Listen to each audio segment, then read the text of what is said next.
listening to The Watchers, the show where two women from opposite ends of New Jersey watch movies and TV about the mad woman in the attic.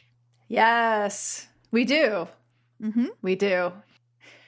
Yes, that is our vibe. I'm Andrea. And I'm Jodie. And we watched Scare Me. We sure did. I think this is going to be one I'm gathering where we're going to have differing opinions on it. I think it is. I need to preface this by saying that I didn't dislike this movie. I enjoyed it. We can get into it. I felt like it was a bit of an inside joke movie for people who like horror movies. It is 100% an inside joke movie for people who like horror movies. And I am not people who like horror movies. I Right, am people that avoid horror movies.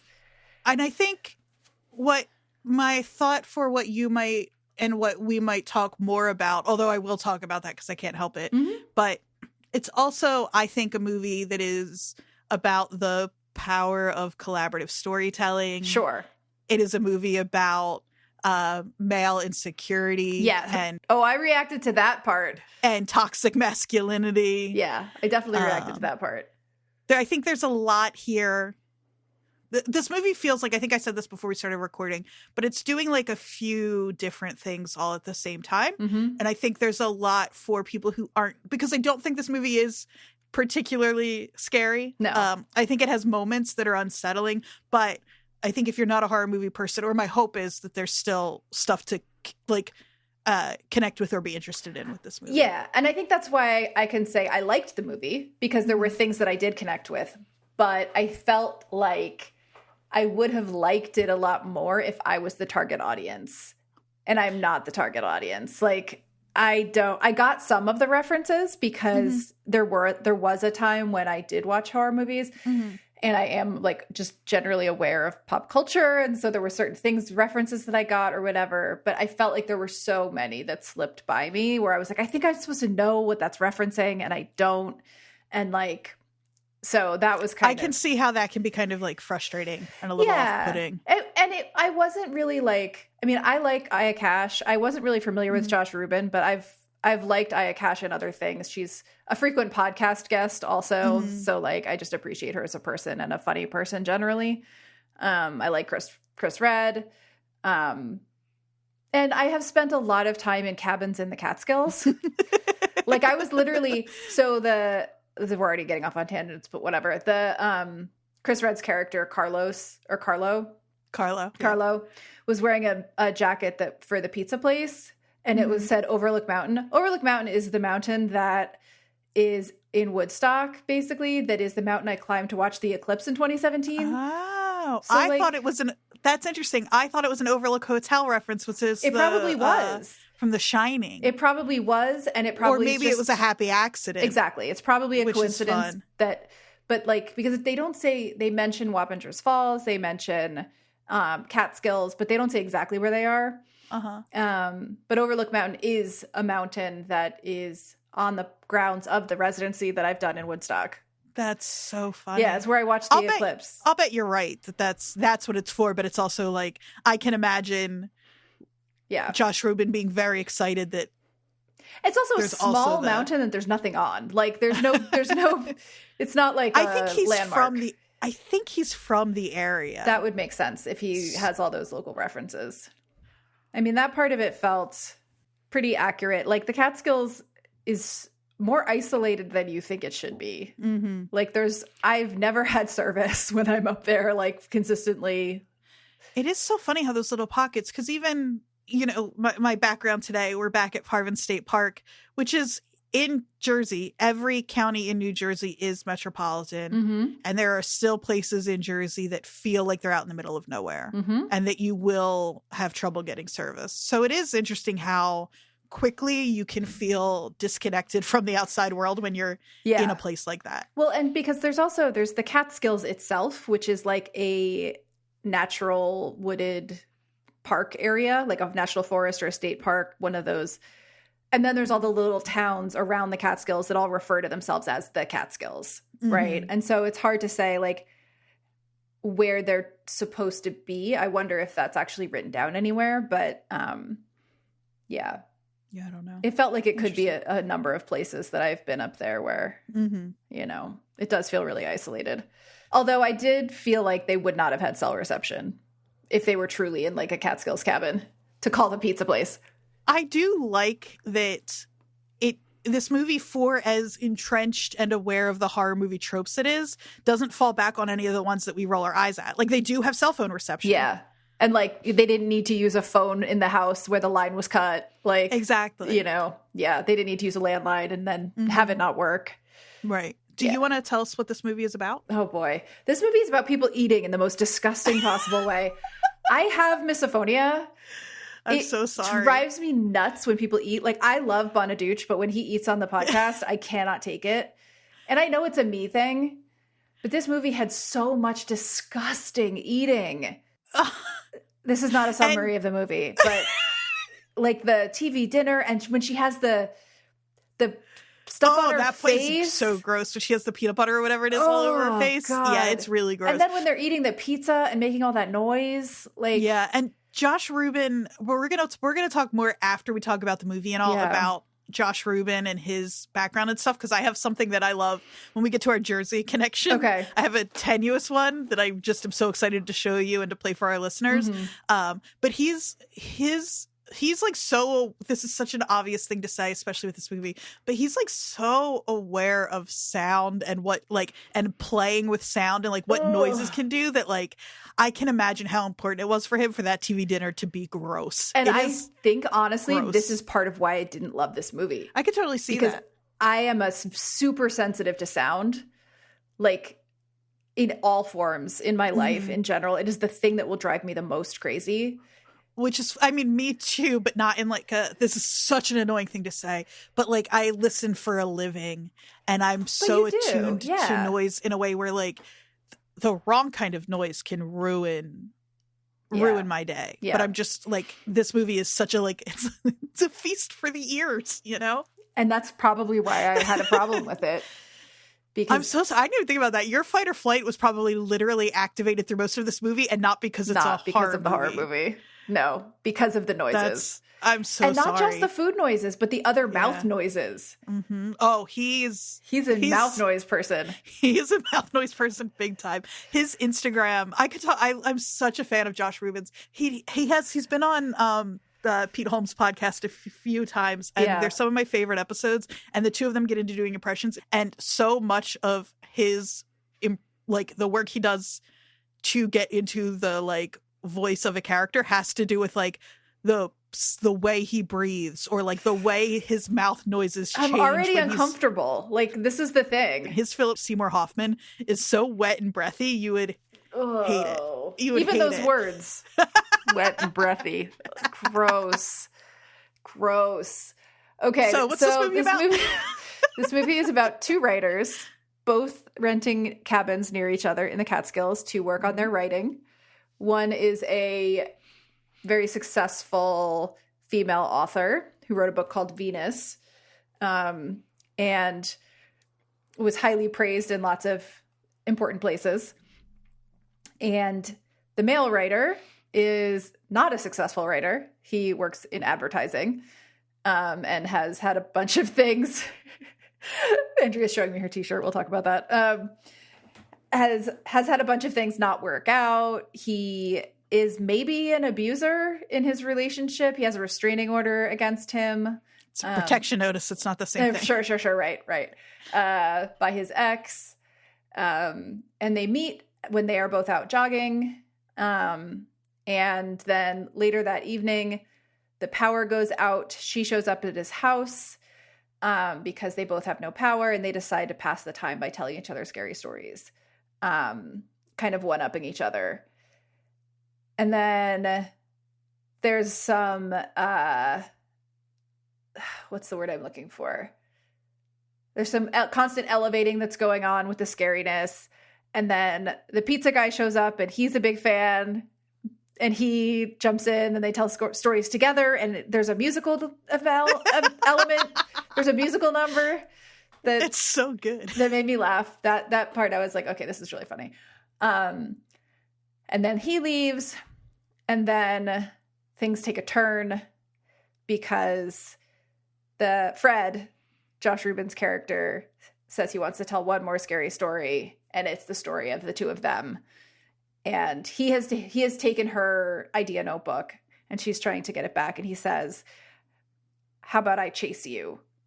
And if I catch you, then I keep the notebook. Yeah. He took her notebook because he read it, which he shouldn't have, but it's full of stuff about him and the stories they've told over the course of the night. Right. She's just been taking notes. She's like Harriet the spy, just taking notes of what's going on around them. But she's also, as she says, being a writer. Like, writers take notes on things that happen to add to their stories. So he chases her. She hides. The chase continues. We see off-screen sort of a confrontation. He ends up stabbing himself, possibly, with the fireplace poker. He falls down the stairs, and I think because she doesn't look like she did it. She's kind of like, on the floor next to him. He asks her to finish him off, and she doesn't. She leaves. And the next morning, the housekeeper the driver that he has hired to take him there, Bettina, who I'm sure we'll talk about, shows up, finds the notebook, seems to not notice him dead. I'm sure eventually somebody does, but finds the notebook that Aya Cash's character has left behind.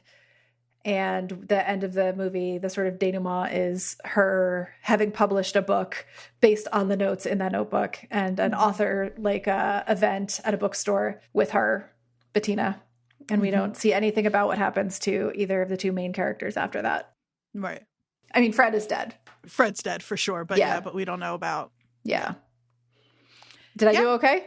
Yeah, I think you crushed it. It's a pretty simple plot, to be honest. I mean, the movie is about is not so much the plot, but it's about everything that's happening around the plot. Absolutely. Yeah, all the referencing and all of the, themes that are underlying it. Yeah, and I think it is also a little bit of, Ruben just showing... I don't even want to say showing off, but, showing how much you can do with very little. Yeah. Because there aren't really any special effects. I mean, there are a couple of little things, with the music number, they do some stuff, not really special effects, but with lighting and stuff. Yeah.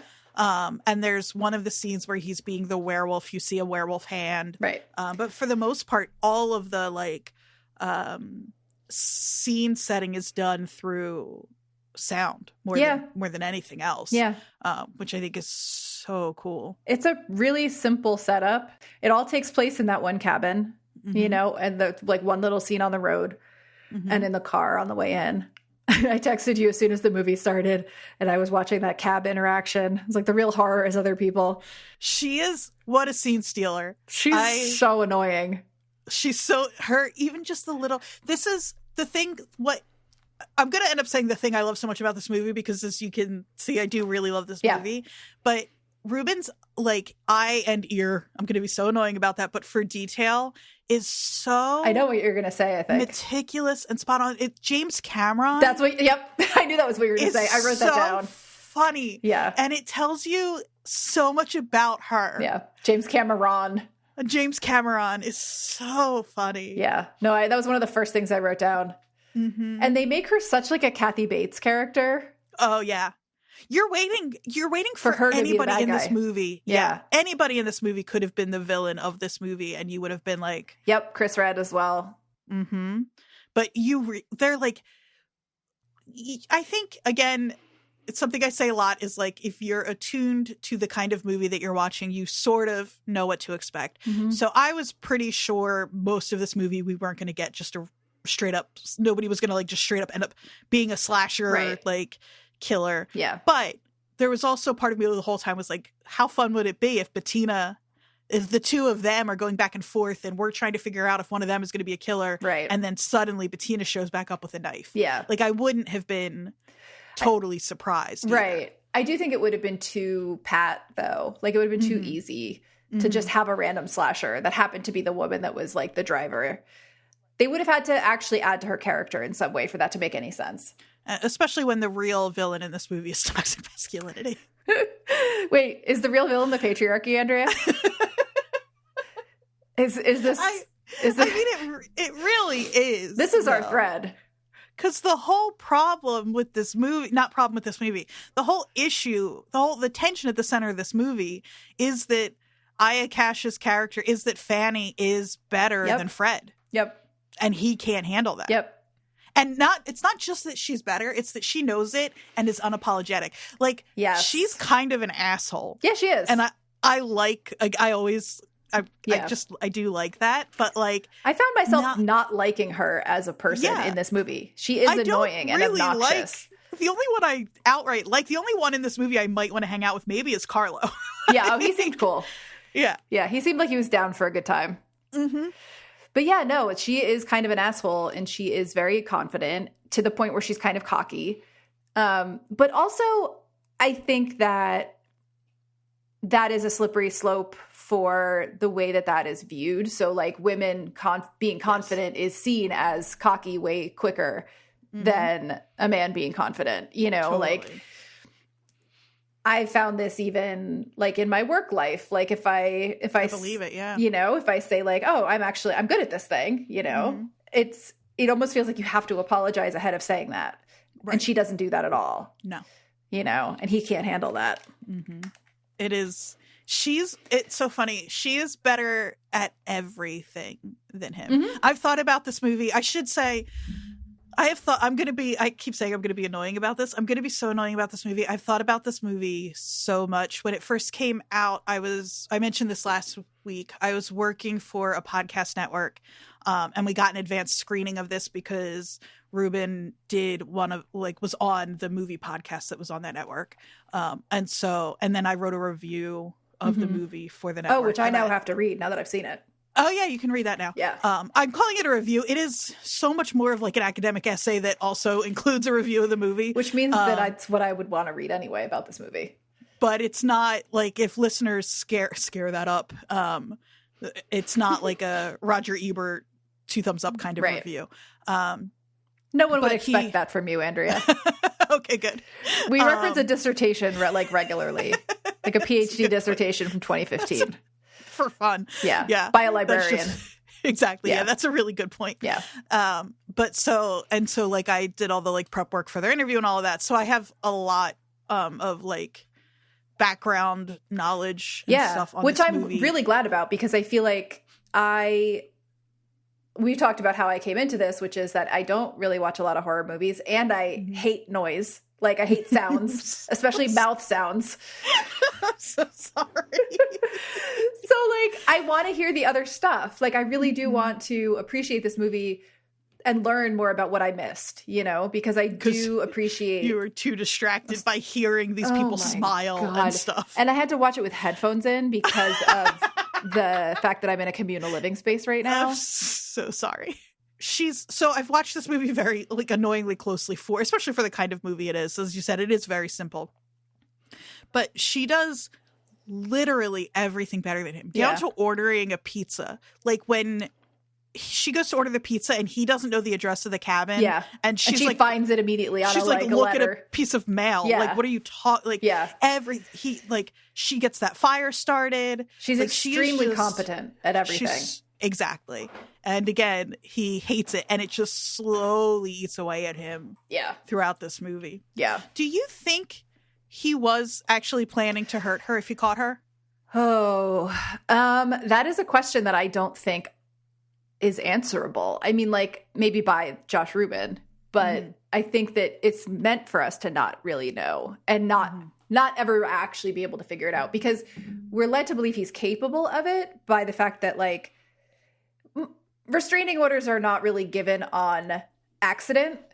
Right. And they're not given on slim evidence either. They're actually like hard to get. You have to actually document things. Yeah. So he's obviously at least a stalker. Mm-hmm. And like that's not usually the end of it.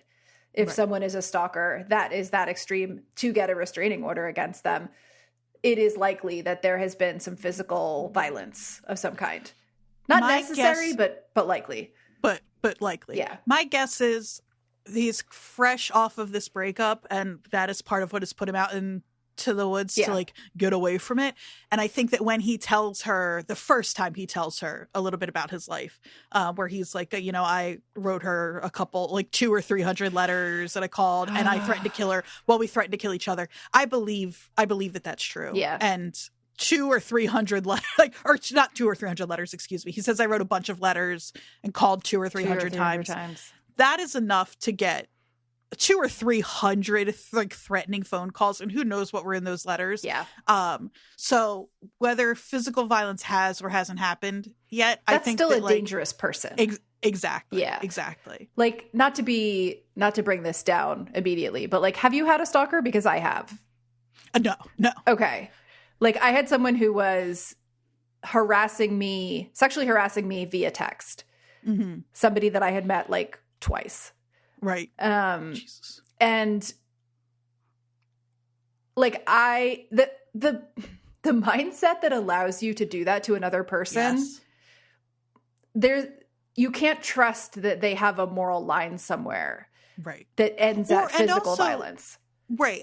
And like also that it's like a big part of it, this is not to excuse this behavior. I don't think it's going to sound like it is. It's like an impulse control issue too. Yeah. So, like, if you can't control yourself enough to say, like, I'm not going to do that, like, we don't know where, like it's bad enough that he was chasing her around the cabin to go back to the movie with a poker. That's bad, whether he was going to hurt her or not. He wanted her to believe that he would. Right. It's also a lack of empathy. Mm-hmm. So, like, the ability to do that to a person, to call a person 200 to 300 times, to send harassing text messages, you do not have empathy for the effect that is having on the person that you're doing it to. Because you cannot, if you had any empathy for the amount of discomfort and fear that gives to someone, you wouldn't do it. You would just say, like, I am hurt. I will go deal with my hurt. I will not make you deal with my hurt as well. Exactly. You know? So, yeah, I definitely believe that he was capable of hurting her, whether or not he actually was going to in that moment, or if he just wanted to scare her and then pretend that he wasn't going to do anything, or like just, you know, psychologically intimidate her because he was so intimidated by her. Right. You know, just like even the playing field by reminding her that like he could hurt her.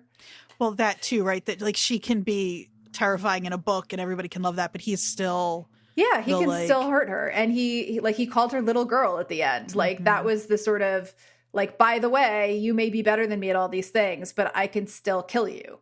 Right. Because you are literally a little girl to me, you know? And Ayakash is a small person also. So that was even more sort of dramatic in that moment. Yeah. And I do think for this movie and the story that's being told throughout, I think he's telling the truth when he's like bleeding out on the poker and he says, I think he says I was just kidding. Yeah. Which is like, oof, it's a little light for what was going on. But it also says too, like to go back to what you were saying about like the lack of empathy and also the like,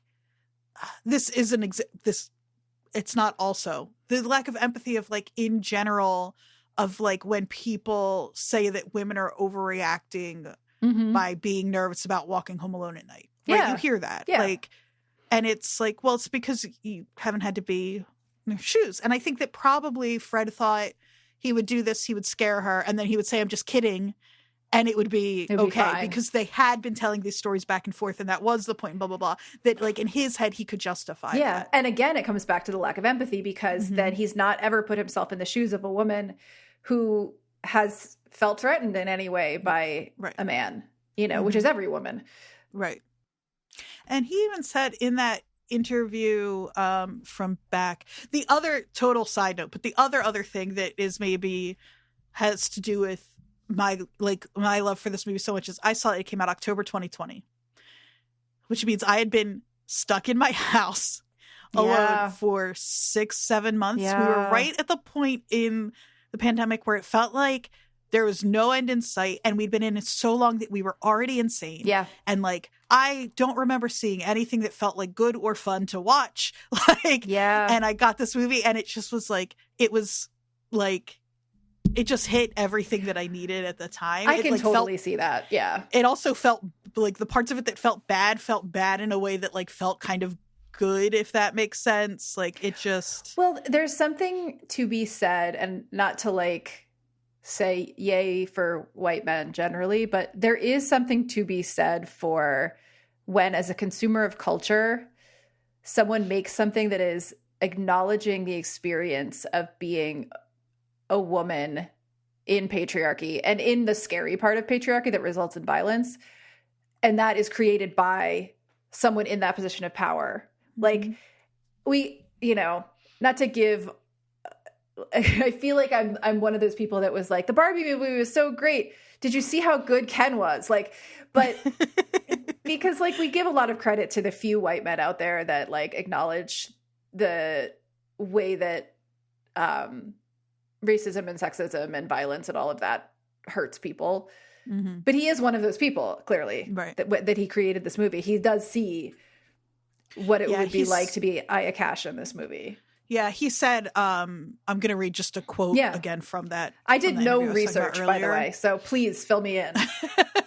And he said, for me, the angry driver, the motivation writing this was where the world was at. People who I looked up to, like Aziz Ansari, were being outed for taking advantage of women. And a lot of guys in my network, a lot of dudes were pretty quiet on Instagram and Twitter. And all I was doing was hitting the share button. And like, so like being aware of like, that like men being unwilling to speak up. And then also him being somebody who, like he said, like all I was doing was hitting the share button, which is something like where, you know, you're helping to spread word and amplify voices, but it is still a pretty passive thing. We also do though come back to the issue that, and there's another, what other movie did we watch? I'm about to say something that we have talked about before and I don't remember why, but it's like, but it is still a movie written by a man who does benefit from the things that Fred benefits from. And so that does complicate like how like effective. And I can imagine that like for some people, this movie feels a little eye rolly for that reason. Sure. And I will say like Aya Cash's character until the very end feels very one note to me. She is an asshole and she's like a cocky asshole. And it's nice because we don't see that in a female character very often. And when it happens, I like to see it. Like, you know, I love to see a confident woman who gives no fucks, but that is her only characteristic, is that she's talented and cocky for the first 80 to 90% of the movie. And then at the end, when we see her fear, then you would see. And that's the other note that we get from her, though. Yes. Is this like slipping of the confidence, the cracking of the like, you can't hurt me thing, to realize like he can hurt her and he kind of wants to. And so we see her go from like, you know, super tough to super scared. And that's the extent of her character. So, you know, I think that. Yeah, I think that like, you know, as a, how am I going to say this? Because I don't mean this in a mean way. I did appreciate his take on this problem of like toxic masculinity and violence and all of that.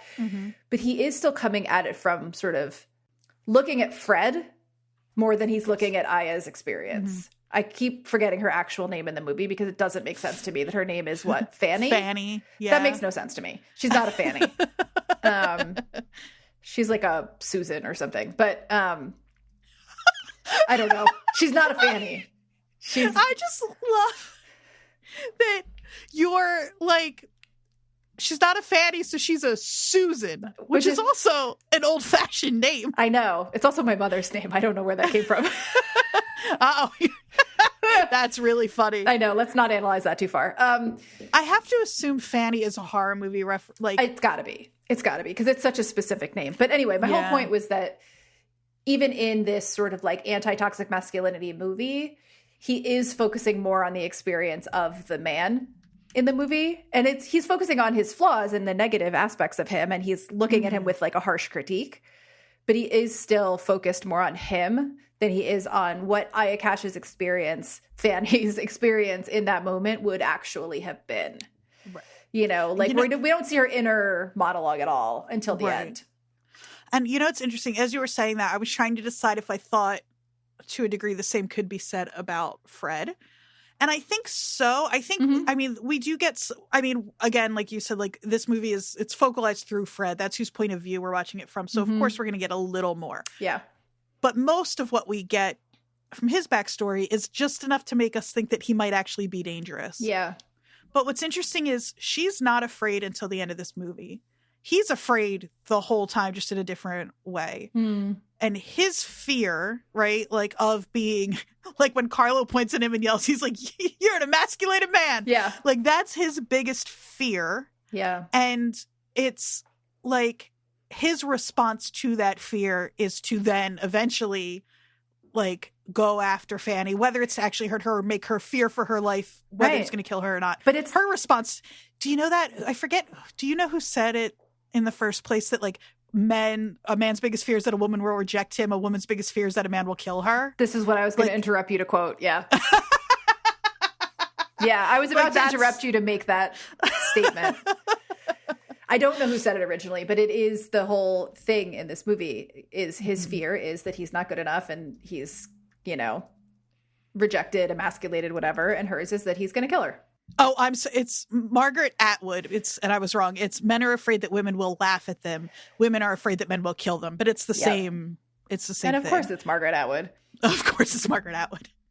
And yes, so that is very much, that's this whole movie. Yeah. Right? And I do think it's interesting because thinking about the time frame, I didn't think about when this movie came out, but the fact is that there were a lot of people in the sort of comedy community totally that were either being called out for toxic shit they'd done, like not outright necessarily violence or sexual violence, but just poor behavior. Aziz Ansari is a great example. Yeah, because I don't... Yeah. That conversation around it, and I'm a little too far removed from it now in terms of time to remember exactly. Yeah. But I don't think the woman who even wrote about their encounter said that she felt like that she had been assaulted or anything. Just that he was like presumptuous and overbearing and like just like and shitty. Unaware of what, you know, the way she was feeling in the moment and all of that. Yeah. And that is a super common experience. Right. And not okay. I always do this on the show. I think our listeners know. Yeah. I'm not excusing Aziz Ansari. No. My point is but also, that like, it is more of a nuanced conversation than, say, someone like Harvey Weinstein. Sure, we could go there. I was going to think of another comedy person that has been sort of Louis C.K. Well, there's more of them, though. I could do this all day. I know. The one I was thinking of was the creepy one. They're all creepy. Fuck, what is his name? He called his fans babies. Oh, Crystalia. Thank you. Yes, I was thinking of Crystalia. So, like, not all of them were in that realm, but it was that time when, like, a lot of guys in that community were having sort of a reckoning with the public about their behavior. And there was a lot of conversation about who was calling them out and who wasn't. Mm-hmm. You know, like there's a few female comedians that I follow on Twitter who were relentless about calling them out. And I very much appreciated it. Mm-hmm. Amy Miller, I think Emily Heller was also one of them. Like, shout out to those people because they're Amy Miller's takedowns of the male comedians that are super toxic. If you don't follow, she's probably not even on it anymore because it's such a toxic nightmare. But she was one of the highlights of Twitter for me when Twitter was good. So yeah, I'm really curious to hear more about what you've learned by kind of watching this a few times and writing about it that makes this so such a movie that you were so excited to rewatch, because I kind of get it, but I also know there's a lot that I'm missing. Well, I think you nailed it when you said, and this was maybe it's certainly my fault, not maybe my fault, but the issue being how much of this movie is just a straight up love fest of horror movies. Yeah. Right? Like, and I only got some of that. Yeah. And I mean, they call a lot of them out. Like, she's like Jaws, and he's like, oh, it's one of my favorite movies. And he's doing like his Nicholson impression and all of that all throughout. And there are all of these shots where like he just does not want you to forget for a second that this is a horror movie that knows horror movies exist. And I got that especially in the beginning with things like the things that were less specific to a specific movie and were more like a camera angle or a trope, you know? Yes. There's that moment where his like fingers, a lot of this, if you do end up reading that article I wrote, is gonna be just me echoing what I've already said about this movie. But like there's like the way his fingers dance across those knives, those like kitchen knives, where he's like, sometimes we kill with these. Yeah. Or when he's standing at the top of the staircase into the basement, he's like, nope, and just shuts the door. But also like camera angles where like we see him at one point, he's outside, I think, and we see him from behind, and you see the door frame. And it's like the point of view, and then there's a sound, and you're like, okay, in another movie, this would mean that someone was coming up behind him with a knife. Yeah. But instead, in this movie, it's something else that's totally benign. Mm-hmm. There's so many of those. I thought you were going to reference the one he's inside the house and he's in a doorway and he's from behind. And it's at the point where you're starting to question whether or not he's going to end up being the bad guy in this movie. Mm-hmm. And he's very still and his head is cocked to the side. Mm. And it's just a body language choice. And it's so unsettling because he's just like. Yeah. For me, a lot of it was framing. I think because I'm a visual person, like I just noticed the way certain scenes were framed that referenced to me classic like horror movie tropes, you know? That's what I love. So there's just, for a movie that is so spare, like we said, it takes place, it really has three locations, four if you count the car, the road where they meet, and then the bookstore. Out front of that bookstore. There are 4 locations in this movie. Yeah, but 90% of it is in one. There are as many characters. Yeah. And again, next to no special effects, and it's so full. And it's like, there's so many shots like that. Even just like when he gets into the cabin right before the shot with the knives, there's like just a shot of his shoes that's really beautiful and weirdly off-putting, even though it's just a shot of his shoes. Like, I love how a lot of it is lighting too. Oh, yeah, absolutely. You know, like we know what those cues are when it's lit a certain way. Mm-hmm. Which I just think is so fun. And we've talked about a few different times over the course of our episodes of like a filmmaker who was really like capital M making a capital M movie. And this is an example of it that I think is so fun. You can just tell he's so in love with what Jeremy Jasper, come on our podcast. Jeremy Jasper, come on our podcast. Zach Braff. Yeah, that's never going to happen. I mean, come on our podcast if you want, I guess. But Jeremy Jasper, come on our podcast. Josh Ruben is another example of that. Definitely. And one who is capital M making a capital H horror, capital M movie. Correct. Like I just love anything where you could tell somebody is really in love with what they're doing. And it's so obvious with this movie. Definitely. Definitely. And I mean, there's a lot of also like, you can really get what his sense of humor is in this movie, and it's very corny. It's very corny. Like, I think, so if we go back to our Molly Ringwald, John Candy split, this is definitely on the John Candy side. Oh, yeah. Due to the, like, dumb humor.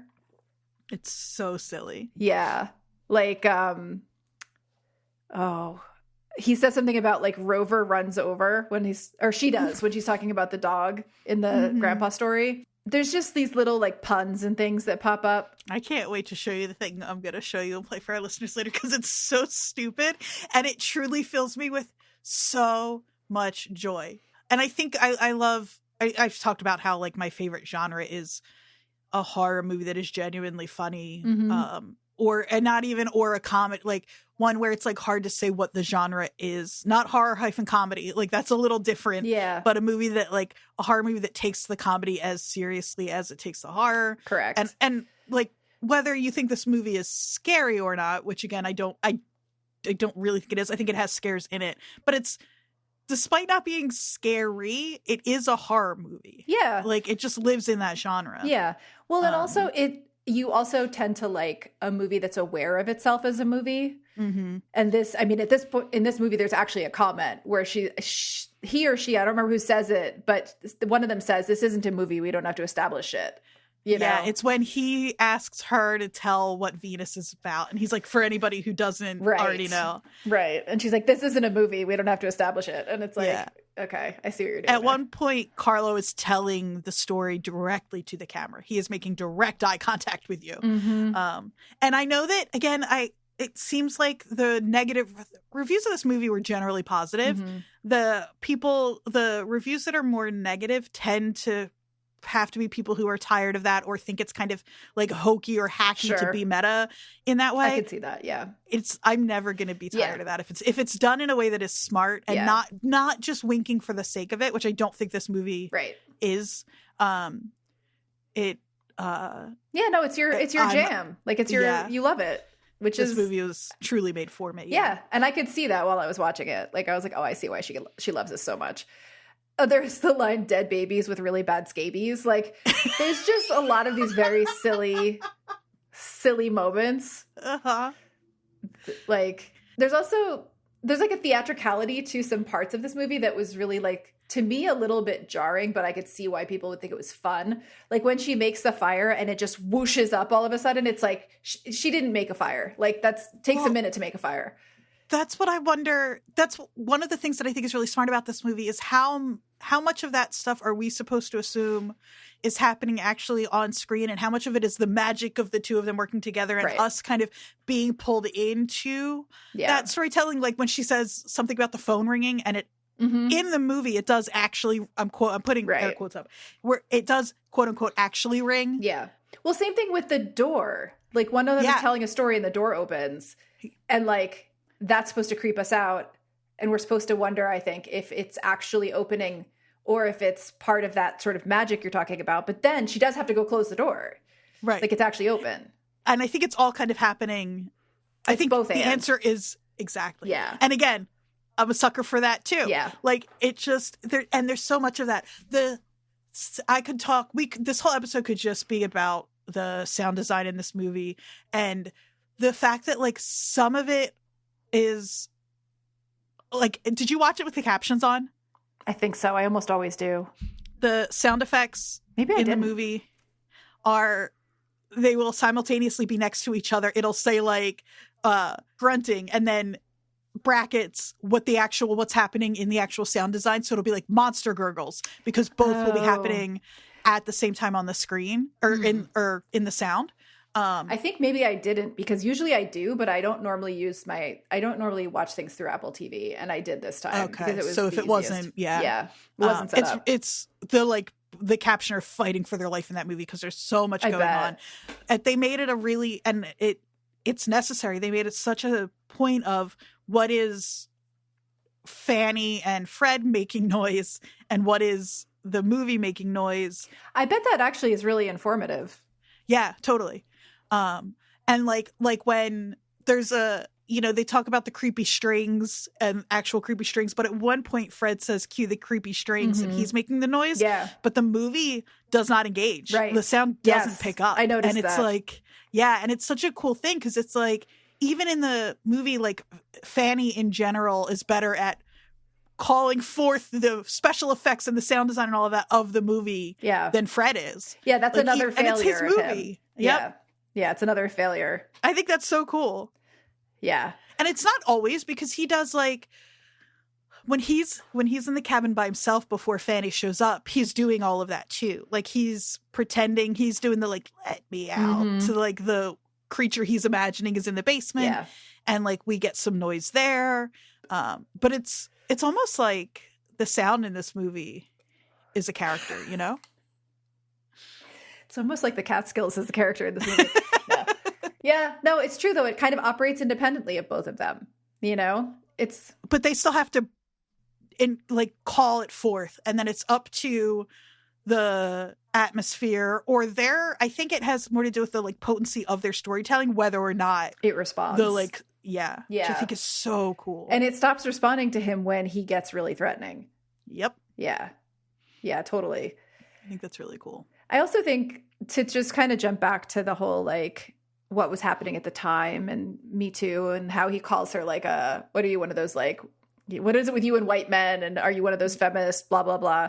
Like we find out at some point when eventually she has to talk about Venus, that it's like a zombie outbreak that only affects women. And it is like, it's about the patriarchy, blah, blah, blah. Like, so she is sort of like one of those, like probably has been harassed by men on Twitter type of writers, because of the subject. And she says too, like, oh, you think I don't get, because when Carlo is there, he says "To Ghoul for School" is the title of one of the movies or stories they're telling themselves. Yeah. And she writes it down. That's the first like little tension there for Fred, where he's like, you can't just take that. Like Carlo's like, I don't care. I'm the one who said it and I'm not even worried about it.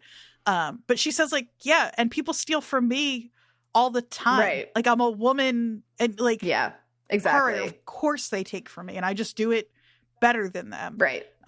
And he knows that that's not something, he's not going to do it better than anybody. So he can't be that like free to. Yeah. That reminded me of, there's a Cameron Esposito special called Rape Jokes, where she talks about how male comedians are constantly complaining. And Chris talks about this too. Chris Gethard, like they're always complaining that they can't say anything anymore. And she basically is like, you can't? Like, then you're not funny. Like, be funny, like do your job, be good at your job, And I think we're meant to feel that he is just bad at his job. Like he talks about how he doesn't read books. He just like, watches movies and like writes things and that's all he needs to do. It's like, okay, sir. Okay. And she says like, that's the quickest way to write. Like I forget exactly what, but yeah. Which is, I mean, he is so fucking derivative with everything he says. Like, that's kind of the point. So funny that he is just bad at what he does. Yeah, he can only reference things other people have done. He can't come up with anything on his own. I'm going to show you my shirt again. It is werewolves have guns, ... It's not even, that's the other thing too. Yeah. You know how it's like his ellipsis only has 2 periods. So werewolves have guns, ... Get revenge is so funny. Yeah. It's his big idea. He also immediately steals from Bettina when she says she's working on a story that she thinks James Cameron would like. The second Fanny asks him what he's working on, he tries to steal that story. So like double standard there. And it's the one thing that she's interested in that he says. Right. Yeah. Well, and he also, I wrote down when he's describing the plot of the werewolf movie, it's like werewolf kills the kid's parent. It's like Batman. It's totally Batman. It's just Batman. Yeah. Yeah. Like, if he had grown up to be a bat, if the kid in the werewolf story grew up to dress like a werewolf, then it would be Batman. Yeah. Exactly. Ugh. Do you know what Josh Ruben's next movie was after Scare Me? I sure don't. It's a movie called Werewolves Within. I love that movie too. That's another one that's like, that movie's actually scary. Okay. And so I would say you don't want to watch it, but it's also genuinely really funny. But I think he just directed that one, actually. Let me double check. Yeah, I literally in my notes wrote, so it's a Batman werewolf? Like, Batman werewolf? Yeah, he just directed that one. But that movie is fantastic, and it's a werewolf story, That's funny. I texted you and said, like, kind of like, I half jokingly texted you to say, there's a lot to say about Garden State with this movie. And that's one of them, is that, like, Garden State is about Zach Braff. Scare Me in a lot of ways, minus, I hope, in real life, the stalking, violence, and, like, Josh Ruben, like, not exactly, but like he wrote, produced, stars in everything. This movie is his baby, and it's about a white male writer. So, and I also think that like you could see this, and I don't know if he feels this way about it, but you could see this as sort of Josh Ruben's fear for himself. Is that he like is trying not to be this. Right, exactly, and that he's so tied up in the community that is so often this. And at the time, like to say Aziz Ansari, like they're probably pretty close in age. And like, I know they have like run and worked in similar circles at least. Yeah. And like in this movie, he's 38 and it's like he's dead, by the way. Yeah. Yeah. It's like he's 85. Uh-huh. And like she even is like, oh, yeah. when she finds out how old he is, she's like, yeah. And like, so, and this is not to excuse it when you are somebody, and I speak as somebody who was born into a lot of privilege, like when you not wealth, I just mean because I'm a white woman basically like a white woman in the Northeast. Yeah. I just again as I need to let everybody know I didn't grow up with money. But I say that as somebody who does have that, like it can be really easy to not be aware of what that affords you. Yeah. And for so sure. like there's, you know, once you get over a point where you're stalking and all of that, like, you know, but I think there are a lot of men who are never challenged or called on it, who it doesn't even occur to them that they should be examining it. I could see having that fear as someone like Josh Ruben. I also think like he comes from like a pretty like, I think wealthy, I think educated, I think pretty like artistically free family. Right. And so the fact like those kinds of people can often skate by without having to think about any of this ever. Nobody challenges them on it. Yeah. So I think that's a really good point that you made to say like, if he is somebody who's aware of this stuff, being afraid that like, if I'm not thinking about it all the time, that I could become somebody like this. Yeah. I think that's I think really we all point. have that version of ourselves that's like, what happens if I'm not watching myself? Right. You know? Right. Like, I joke about the like super woke white ladies who are actually completely blind in the fact that their privilege is like they say all the right things, but they don't change anything in their own lives. And like, that's my biggest fear, is that like, I am performing something that I'm not really living, you know? Right, and I think that's kind of, I have to point this out. This is not on the same serious note, but Aya Cash, when this movie was filmed, was 38. Oh, funny. And she just looks incredible. Right. She's 41 now. So yeah, she just looks young, but That's she was funny. the age that she's making fun of in this movie, which I like. Well, good. Yeah, that's funny. I also think that, like, I noticed at some point that this movie, maybe intentionally, maybe not, is made for horror movie nerds, but also there's a lot of like Hollywood writer jokes in there, like when they all do coke and they're pitching ideas. And they're both shocked that he's never done it. Yeah. And they're like constantly elevating each other's ideas and like piling on. And none of them are really good, but they think it's the best thing they've ever done. I'm like, okay, that is a bunch of Hollywood writers on coke. Like thinking that the idea they came up with is like life-changingly amazing. And then the next day they're going to wake up and be like, what did I just write down? Like, so funny. Yeah. I want to read a little bit about, there's an article from Hudson Valley One, from before, after the movie like went to Sundance first in like January of 2020, and then it didn't get its release. Shudder bought it. It was like a Shudder exclusive, right? Which is, I think I said last week, a really cool streaming platform.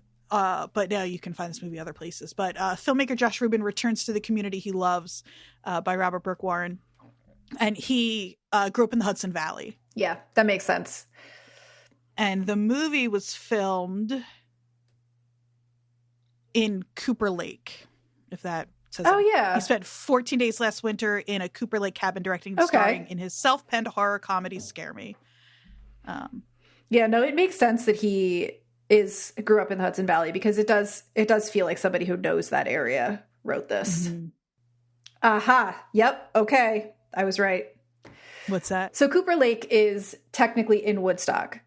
So Woodstock being where I did that residency, being where Overlook Mountain is, hence the Overlook Mountain pizza. Right. Yeah. Which then, knowing that he's so entrenched in this community, it's quite possible he was like, I want the pizza place to be on Overlook Mountain so I can make the Overlook connection. It says, like, as a boy, Ruben was very active in the Woodstock Youth Theater, a bit of a wild child. There you go. And so I wonder if he's ever done Birdcliff. What's that? The residency that's in Woodstock. Like, all of the cabins at the Birdcliff residency look like the one behind you, except they have like teal blue trim to brighten them up so they don't look quite so murdery.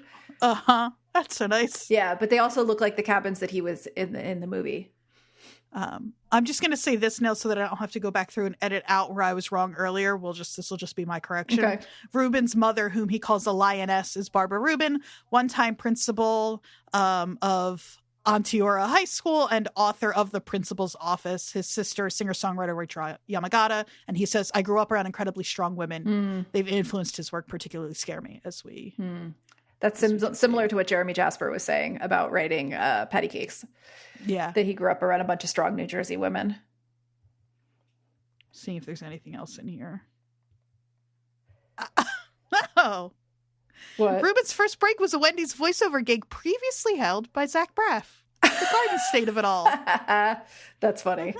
Interesting. That's funny. I kept thinking of Fanny, of like a version of this movie that isn't a horror movie, where he's this like really talented writer who just can't connect. Like he's got some natural talent inside of him and he's too stunted for whatever reason. And then he needs Fanny. A woman to bring it out of him. Yeah. And she's like, she's like, absolutely. Yeah. And there are a couple of times where you think maybe it is, or where you think he really wants it to. Like right at the end, right before he more like turns on her, where he says like, it's the first time I've had fun in a really long time, and I really needed that. And there's also when they're sitting on the floor right before the pizza guy shows up, and they're talking about the troll story and how they're gonna kiss, and you think it might be going in that direction, and then Chris Redd shows up.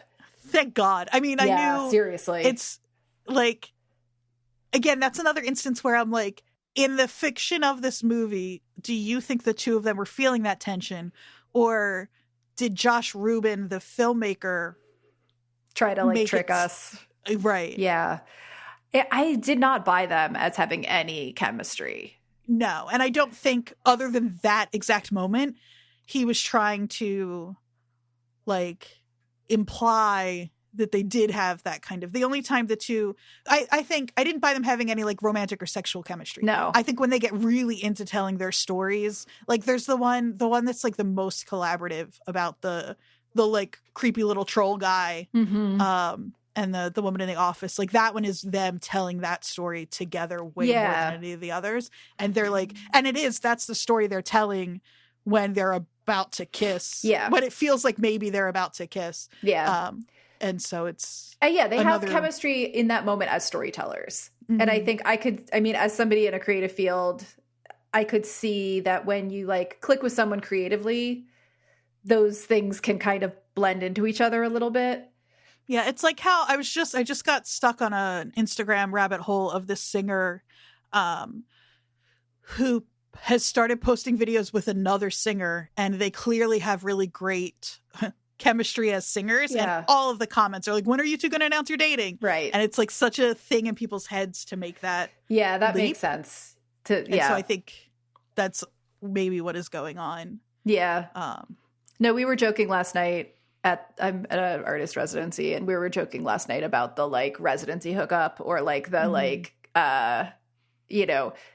how like theater people all end up sleeping with each other because it's like you're in this creative moment with someone else, and it just kind of bleeds into it. That moment where the three of them are collaborating on the musical, I think it's supposed to be like our high point, like the thing that's escalated to. Right. And there is sort of like an ecstatic moment where the collaboration really takes off, and part of it is due to the fact that they're all on coke. But I think it kind of lulls us into a false sense of security for a moment with him, because it is a moment where it feels like the three of them are all on the same page and they're all contributing. Because before that, when he's trying to tell a story, she's constantly like coaching him / berating him / correcting his, like, he says something about, he says gargle, she's like gurgle, and like she's correcting his like language. Right, and he says he's lumbering when he means lurking. And then like she's constantly coaching him about like adding details, which is such a like writer 101, like, be specific, right? Where is this happening? What is happening? What is the clothing look like? What is, details. And she's constantly like coaching him about that. And I think if that tone had continued without the break, where the three of them are like high and pitching and having fun, it would have been too obvious that he was going to turn. But we have this little break where they all have this like elevated moment where they're having fun and being silly. Mm-hmm. And then the turn comes when Chris Redd's character leaves, when Carlo leaves. Right. So yeah, I think that musical number reminded me a little of the Yellow Jackets, Misty's musical number. Oh God.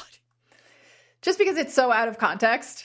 Uh-huh. It's like randomly, suddenly they're in a musical and the spotlight is on. And yeah, that song is really funny though. That song's, and the choreographed dance of it all. Yeah. Where it's like, oh God, it's so silly. Yeah. No, I enjoyed that part. I also read, or actually don't remember where I learned this. It might be in that interview he did with that network I worked for, that this movie feels like if you told me this was like a couple of improvisers went in with a pretty loose script, but apparently like almost every word in this movie was scripted, which I think is really interesting, that it feels so, I mean, he comes from, he is an improviser. Yeah. He comes from that background. I figured. He was like really active with college humor, and then what college humor became, I don't know if you know Dropout TV, which I love. I love Dropout TV. It's where a lot of the people from College Humor went. It's another streaming service. Okay. And they have a ton of shows. They do Dimension 20, which is an actual Play D&D podcast, but they have a bunch of other stuff. The thing I keep saying I can't wait to show you is from that. Okay. Maybe we'll do that now. Yeah. So he comes from that background, and so maybe because of that, you can really feel it. It just feels like people who are so free and just so willing to like try things on. Especially in that three-person scene where they're constantly elevating each other's ideas and like just going with it, you know, like that felt very like improv and it's based. Yeah, it's so funny too, like thinking about, like you said, they're all on coke, so that's part of they've all just done coke, so that's part of it. And part of it is what's going on with this movie, where it's like the more they believe their story, the more like real it becomes in the room, and that's when you get all of the lighting design and the full band playing. I'm excited to get into the thing that you really want to talk about. It's one of our two Jersey connections. Okay, because most of my notes on this movie are just about how much I hate the eating. Like multiple times in my notes, I wrote, "Why so much eating?" in all caps. Because it's gross, and it's when they're telling, just real quick, when they're telling the story about the gross boss, and they keep describing his breath, and she says it's because like I know that's what's going on with with all the eating, it's right? Meta. Like, and it's visceral, and it's disgusting, and it's a gross thing they can do that isn't gore, because this movie doesn't really have a lot of any actual gore unless you count when he falls on the. Even then, you can barely see it. Yeah. So yeah, I'm sensitive to gore, and I was not weirded out by anything in this movie other than the fucking eating. But it's funny that it does kind of the same thing for you. It like, was actually probably your brain worse. Lights up the same way as somebody who is like. I think I would have preferred like the level of gore in something like Scream than the food stuff. And I know I'm not alone, because I know other people that have the same sensitivity. Yeah, totally. It also was effective for me, and I don't have misophonia at all. Like, it was still, and also there's a similar, like you said, that peanut butter around the mouth is like was truly horrific. Yeah, I kept like you know how some people like put their hand up in front of the screen when they're like a really gory moment. I did that when she had that on her face. It's terrible. Yeah. This is not connected to anything we were just talking about, but it's something that jumped out to me this time that I keep thinking about, is when he is by himself before Fanny shows up, and he keeps getting it seems to be text messages on his phone, and we find out later it's Meredith, his ex, we think. He, every time he gets one, he goes and he like punches the sofa cushion, and I'm like, you're just like, oh, his therapist taught him that's what he should be doing to control those emotions. Yeah. And then we find out later when he's doing the talking about himself in third person, he says, or no, it's when we find out later when he starts telling her about the fact, because she's looked at his phone and knows about the protection notice. And he says, but now I've got to shrink and I hate my life. Mm-hmm. And it's like, he even seeded that early on because again, the punching the pillow thing is so something that his shrink told him. Absolutely. And so I just thought that was like a really clever, like you get so much, because again, we don't know much about Fanny at all. We know way more about Fred, but it's because we've had these couple of little moments with Fred by himself. And also like it kind of goes back to the, like, we don't know at the time about the stalkery stuff, but some of the most sort of scary, toxic men in my life have also had a habit of just punching shit. Right. Like putting their fists through walls and like, exhibiting acts of violence towards inanimate objects. And you're like, that's a slippery slope also. Like, right. And so the punching the pillow is still an act of violence, even though it's against a couch. Like, well, it's a, like, he has been taught to do this because it is a slightly healthier way of handling the emotions that we learn are very like real and in him. Like, totally. Oh, I'm going to save. I have one more thing that I think is interesting, and then I will show you. Josh Ruben shared just in August a Twitter thread. As spooky season is approaching, shut up, it is, because this was August. I thought it'd be fun to share the pitch deck for my first film, Scare Me. This is a document us filmmakers create to drum up interest from the money people to give us money to make our dreams come true. And I'll link to this because it is really interesting. And I'm not going to read all of it, but there are all of the like images and that he used as like a kind of mood setting. Yeah. The brief synopsis: Scare Me is a feature film that puts an imaginative spin on the horror genre, utilizing sound design, composition, and nuanced, darkly comedic performances to deliver serious scares and a message. Few combinations are more savage than a brilliant woman and a fragile man. Which is exactly what we... Yep. And now keep in mind, this was after the script was written, but before the movie was made, like he said. So this is what he was envisioning for the movie. Got it. And the thing that, so I think that's really interesting. Like I said, I'll link to the whole thing because there's some more stuff in there. But one of the thing that made me kind of yell out loud before we started recording, Jodie, that I was like, oh, I can't wait to show you this. I'm going to be way more excited about this than you are. Yeah. I'll read you the caption. I'll read you the tweet, and then I will tell you why I yelled. Okay. Then another full page image. I knew this movie was going to take place largely fireside. We were so far off from location scouting, but I dreamt of a cabin that had a comically large fireplace. One of the few images that encapsulated the vibe is this one from Garden State. Vibey. and it's the picture of Sam like dancing, tap dancing in front of the fire. In the big empty house. So I love that Garden State. That's funny. Is literally in the pitch deck after I jokingly said this movie has a lot to say. That's actually really funny. I appreciate that. Yes. That made me so happy. Yeah. No, that is funny. I'm glad that I watched this movie. I think like halfway through I was kind of like, I don't know. I feel bad that I'm going to have to talk about this with Andrea, and I wasn't really into it. But once I finished it and I saw the way that he wrapped up the ending and I thought about it more, I am glad that we watched it. And also I like Aya Cash. I liked You're the Worst. Yeah. I like her acting. I think that one thing that he was able to do with this movie that I found surprising was he made me not like her. Like he made her a little bit too much of an asshole for me to like, but I think that was kind of the point. Yeah. So, yeah. Yeah, cuz it's not I think his character is a bad guy.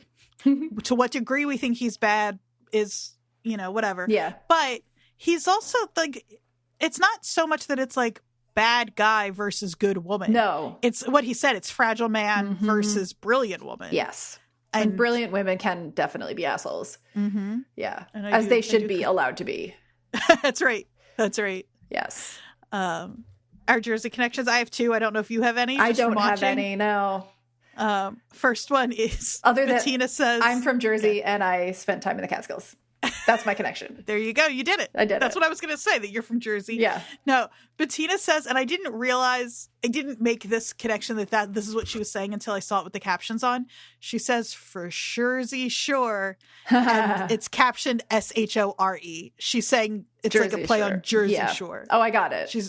I got it. It's not, because it's not for Jersey, Suresie. Right. Sure, Sure. Yeah. So that's one. Cute.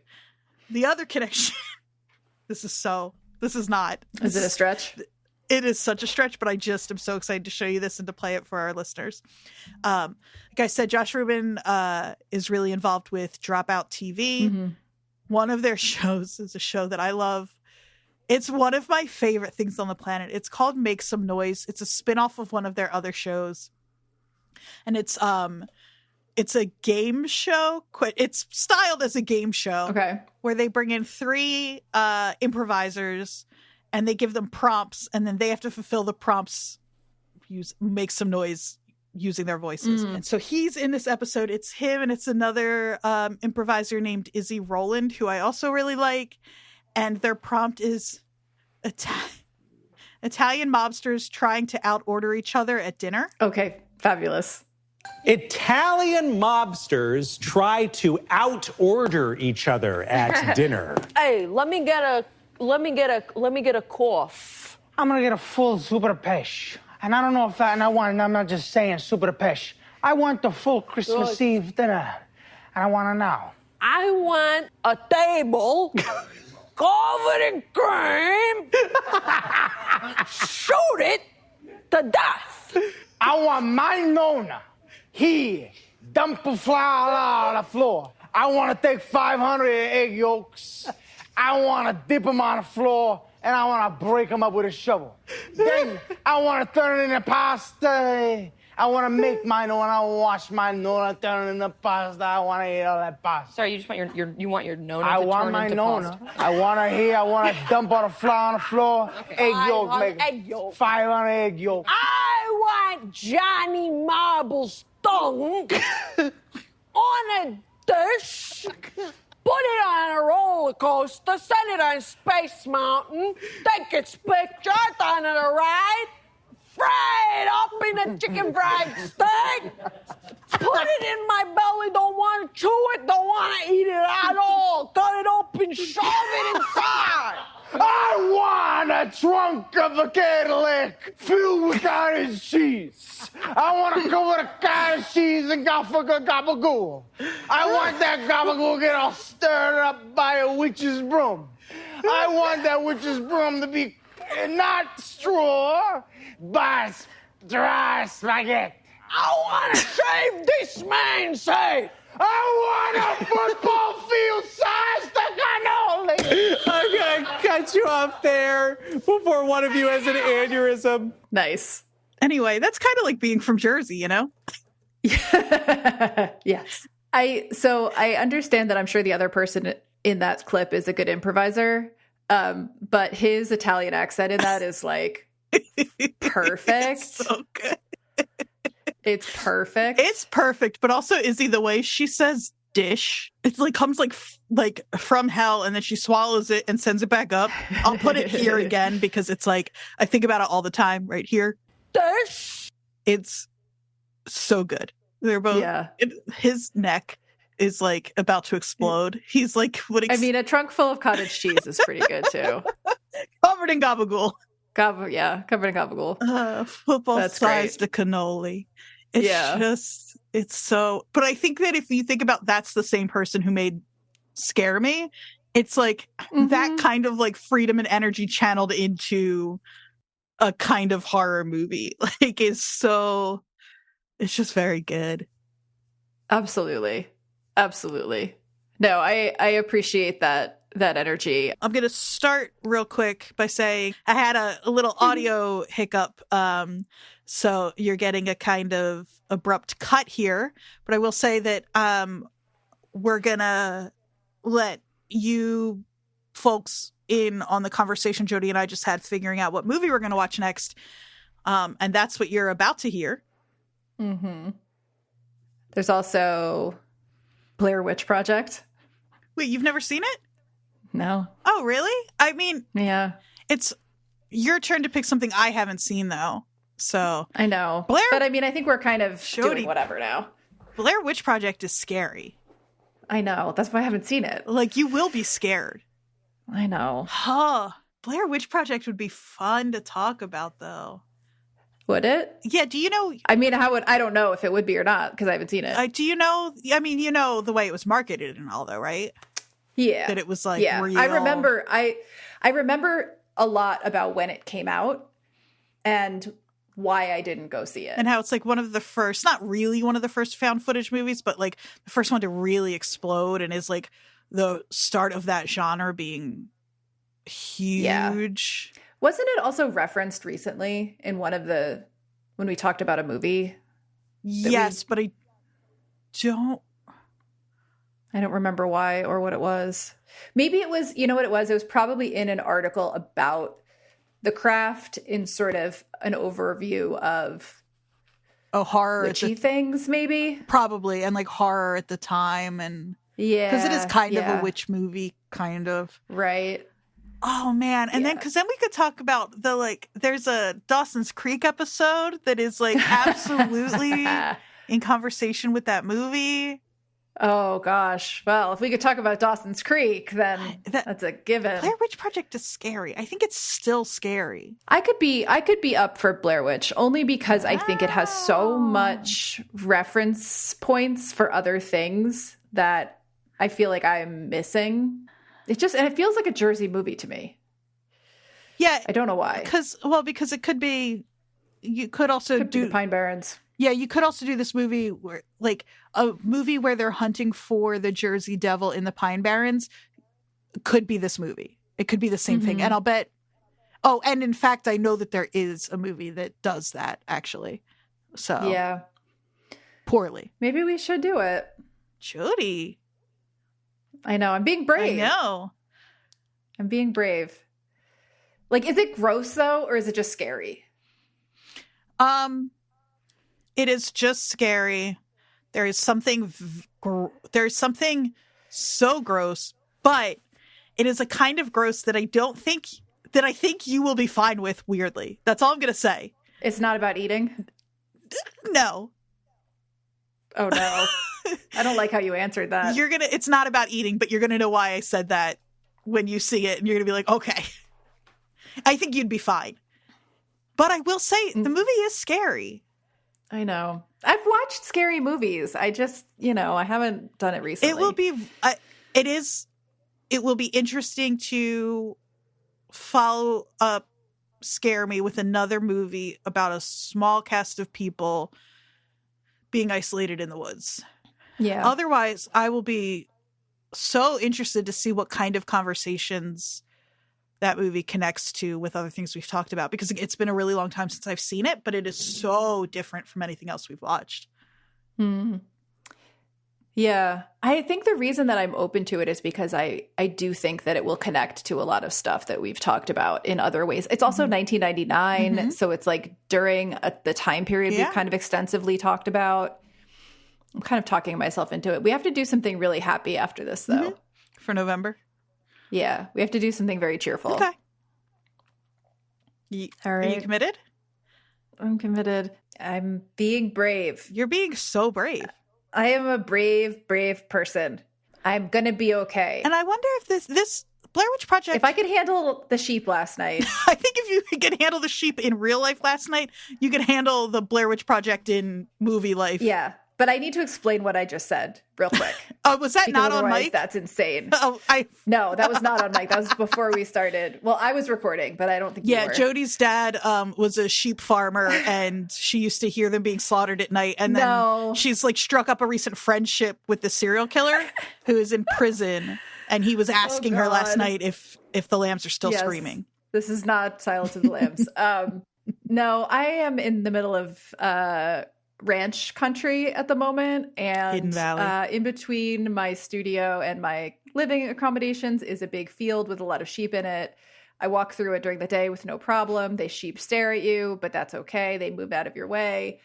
I am from Bergen County. I haven't had a lot of experience with sheep, But last night, walking back from our bonfire, I was by myself walking through the field. I turned my headlamp illuminated about 100 tiny little yellow eyes staring at me from the field because all the sheep were sleeping, and I woke them up and they all stared at me with their beady eyes, and it scared the shit out of me. The illuminated eyes is scary independent of when you figure out that they're sheep, but then it's still scary to me. They're so It's still quiet scary to me too, because that's the thing about these sheep. Yes. I don't know if it's all sheep. Like I said, I haven't had a lot of experience with sheep, but these sheep, just as you walk through the field, will all lift their heads and stare unmoving at you as you walk by. So frightening. As a group. It's the group part too. Yeah. It's not just one sheep. It's like 100 sheep. Unsettling. Would you rather hold a sheep or a cockroach? Definitely a sheep. They're soft. Yeah. And they make wool. They do. And I knit. So I'm a fan of sheep. I just didn't realize how unsettling they could be in person. I feel like you should go shear one and make something. They belong to somebody. I can't just go shear someone's sheep. Just one sheep. They're marked. I don't think I could do that. I did visit a wool mill, though. Ooh. A wool processing mill. It was very cool. It does sound cool. Yeah, they process local wool from Wyoming. That's really interesting. It was very neat. So, okay, we're going to watch something very happy after this. Yeah. And not scary in November.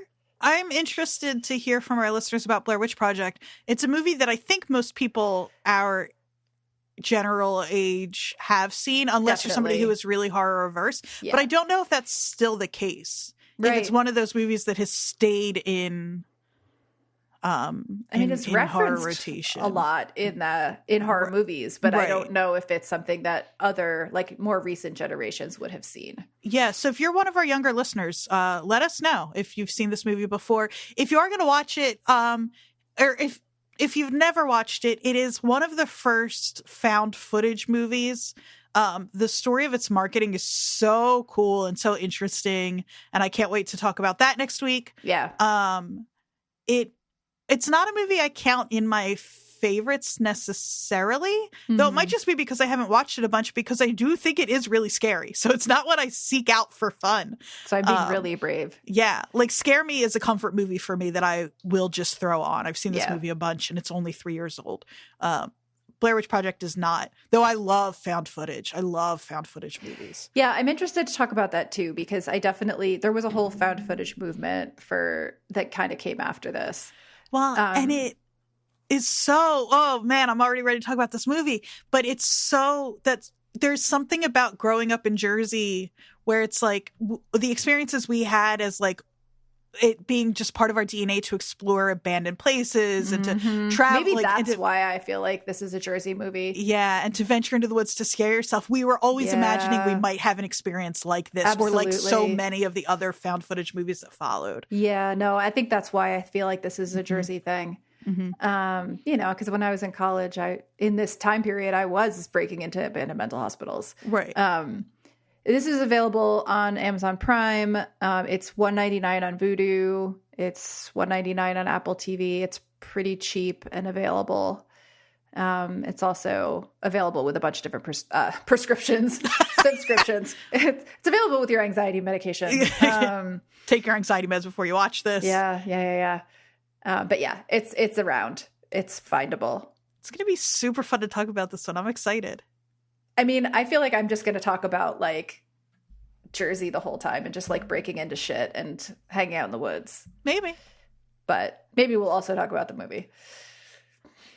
I'm pumped. It's going to be fun. Ooh, and you know what? It's not long. It's only an hour and 20 minutes. Oh, I love an hour and 20. Oh, it's great. I love a short movie. Yep.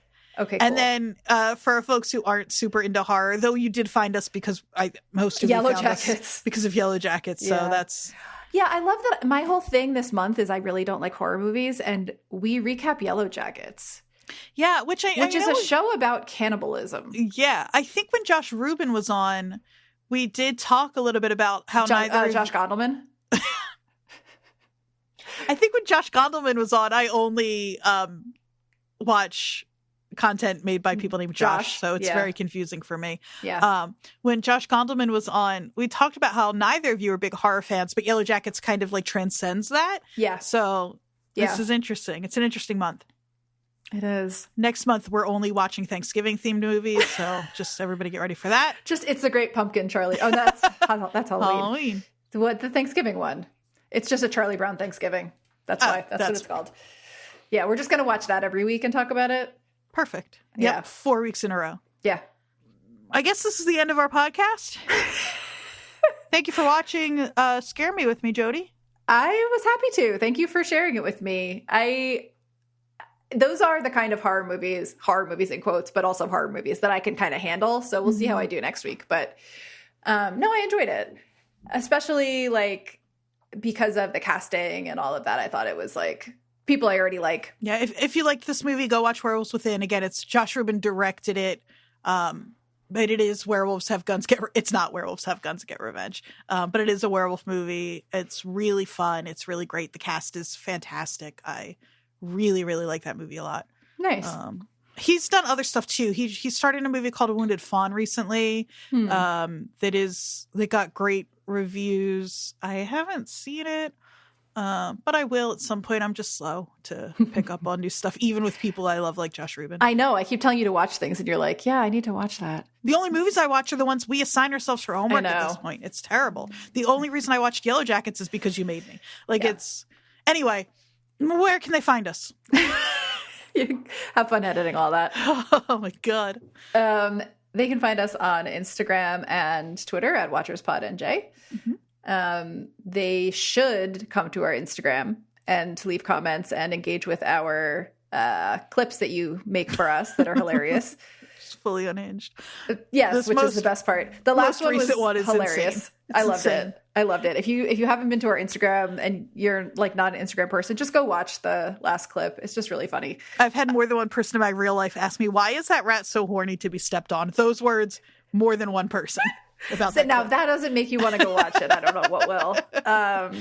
You can find me on Instagram at Jodie_Mim, JODIE_MIM. I'm at AQ Andrea Q everywhere. I also work on a million other podcasts that you can find out about there. Yes. And I guess that's it. We can say it. We'll see you in the woods. See you in the woods.